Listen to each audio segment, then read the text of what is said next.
الحمدللہ وکفا وسلام علی عبادہ الذین اصطفیٰ اما بعد فاعوذ باللہ من الشیطان الرجیم بسم اللہ الرحمن الرحیم۔ آج ہم عید الفطر کی نماز پڑھنے کا طریقہ سیکھیں گے، توجہ کیجیے گا۔ سب سے پہلے ہم نے نیت کرنی ہے عید الفطر کی 2 رکعت واجب 7 زائد 6 تکبیرات کے واسطے اللہ رب العزت کے منہ قبلہ شریف کے، اور اقتدا کرتا ہوں اس امام کی۔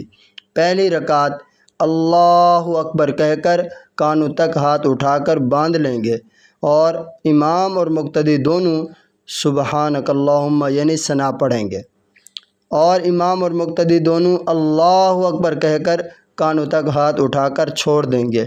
اللہ اکبر کہہ کر کانوں تک ہاتھ اٹھا کر چھوڑ دیں گے۔ اللہ اکبر کہہ کر کانوں تک ہاتھ اٹھا کر باندھ لیں گے۔ پھر امام صاحب بآواز بلند سورۃ الفاتحہ پڑھیں گے اور اس کے ساتھ سورت ملائیں گے۔ مقتدی خاموشی کے ساتھ امام صاحب کی تلاوت سنتے رہیں گے۔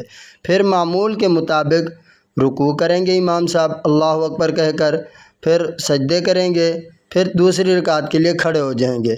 امام صاحب بآواز بلند سورۃ الفاتحہ اور کوئی سورت پڑھیں گے، مقتدی خاموشی سے سنتے رہیں گے، اور امام اور مقتدی دونوں اللہ اکبر کہہ کر کانوں تک ہاتھ اٹھا کر چھوڑ دیں گے۔ پھر اللہ اکبر کہہ کر کانوں تک ہاتھ اٹھا کر چھوڑ دیں گے۔ پھر اللہ اکبر کہہ کر کانوں تک ہاتھ اٹھا کر چھوڑ دیں گے۔ پھر اللہ اکبر کہہ کر بغیر ہاتھ اٹھائے رکوع کریں گے۔ پھر معمول کے مطابق رکوع اور 2 سجدے، اتحیات، درود شریف، دعائے معصورہ اور سلام پھیریں گے۔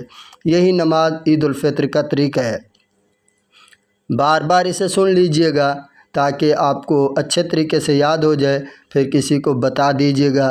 میری یہ ویڈیو آپ کو اچھی لگی ہو، خود بھی سنیے، دوستوں تک شیئر بھی کیجئے، اور میرے واسطے دعا کیجئے۔ میں آپ سب کا محمد صداقت اللہ۔